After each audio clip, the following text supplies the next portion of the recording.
BNP regime তো দুর্বল, এটা আমি আগেও বলছি, কিন্তু সমস্যা হচ্ছে বিরোধী দলও দুর্বল। সংসদে যে ভূমিকা দেখার কথা ছিল সেই জায়গায় জামাত আর এনসিপি দাঁড়াইতে পারতেছে না। যে জোটকে দেশের মানুষ রাষ্ট্র ক্ষমতা দেওয়ার জন্য তৈরি হয়েছিল, সেই দেশের মানুষ তো তাদের কাছ থেকে একটা শক্তিশালী বিরোধী দলের ভূমিকা চায়। সে ভূমিকা কি তারা রাখতে পারছে জামাত এনসিপি? হ্যাঁ, পারে নাই। এমন দুর্বল একটা রেজিম যা কিনা প্রত্যেক দিন একটা করে ভুল করতেছে, তাহলে তো তুলা ধুনা করে দেওয়া যায়। এডিটর সাহেব, এটা তুলা ধনার একটা সাউন্ড দেয় না? এটা পাশে পাশে তুলা ধনার সাউন্ড দেয়, এটা শিখে দেওয়া লাগবে তুলা ধনা ক্যাঙ্কা করে করার লাগে। ও একটা কাজ করতে যাবে আর বিরোধী দলের ভয় কাটবে একদম রীতিমতো। এর মধ্যে তিনটা কাজ করেছে। বিএনপি তাদের ফ্যামিলি কার্ড দিছে, ধর্মীয় নেতাদের মাসিক ভাতা দিছে, খাল কাটা শুরু করছে।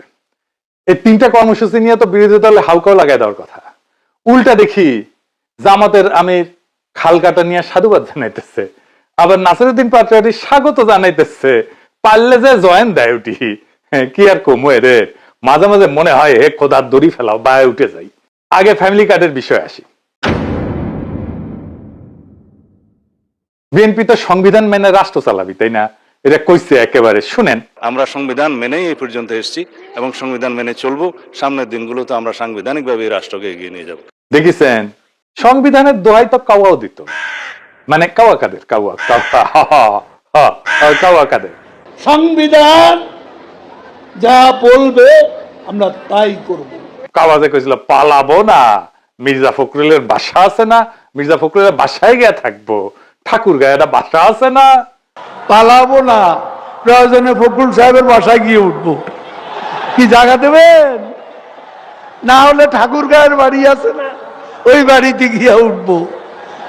ঠিক আছে? বড় জ্বালা জ্বালা। শুনিছেন, আমার তো মনে হয় এই শিলং সালাউদ্দিনের বাসাত গিয়ে উঠিছে কাওয়া কাদের। এ সালামের ব্যবসা দেখিচ্ছে তো শিলং সালাউদ্দিন, তো কাওয়াকে দেখে লাগলো আর কি। কি সমস্যা? যাই হোক, সংবিধান মাইনা যে কাজ করবে খুবই ভালো কথা। ফ্যামিলি কার্ডে কি সংবিধান মানিছেন? মানেন নাই তো। এটা তো পুরাই সংবিধানের বাইরে। কেমনে বাইরে দেখে দিচ্ছি। এই যে ফ্যামিলি কার্ড, এটা কোন মন্ত্রণালয় দিচ্ছে? সমাজ কল্যাণ মন্ত্রণালয়। কোন বাজেট থেকে দিচ্ছে? তারা বলছে নানা ধরনের সোশ্যাল সেফটি নেট ছিল, সেগুলো সমাজ কল্যাণ সহ কয়েকটা মন্ত্রণালয় সেগুলোকে একটা ছাতার নিচে আইনা দিবে, তাই বলছে বিএনপি। রেকর্ড আছে। যাই হোক, তো এই টাকা যে নিচ্ছে বাজেটে, এটা কি সংসদ অনুমোদিত? না তো, এটা প্রফেসর ইউনূসের করা বাজেট, সংবিধানের ধারার বাইরের বাজেট। তো এটা নিচ্ছেন কেন? তার উপরে আপনি এক বাজেটের টাকা আর এক বাজেটে দিতেই পারবেন না, সংসদের অনুমোদন লাগবে। একটা জায়গায় আপনার সংসদের অনুমোদন না নিয়েও কাজ করতে পারেন যদি একই প্রোগ্রাম হয়, কিন্তু ডেলিভারি সিস্টেম আলাদা হয়, তাহলে এটাকে রিস্ট্রাকচারিং বলা হয়। সংসদের অনুমোদন ছাড়া রিস্ট্রাকচারিং করা যায়। আপনি তো রিস্ট্রাকচারিং করতেছেন না।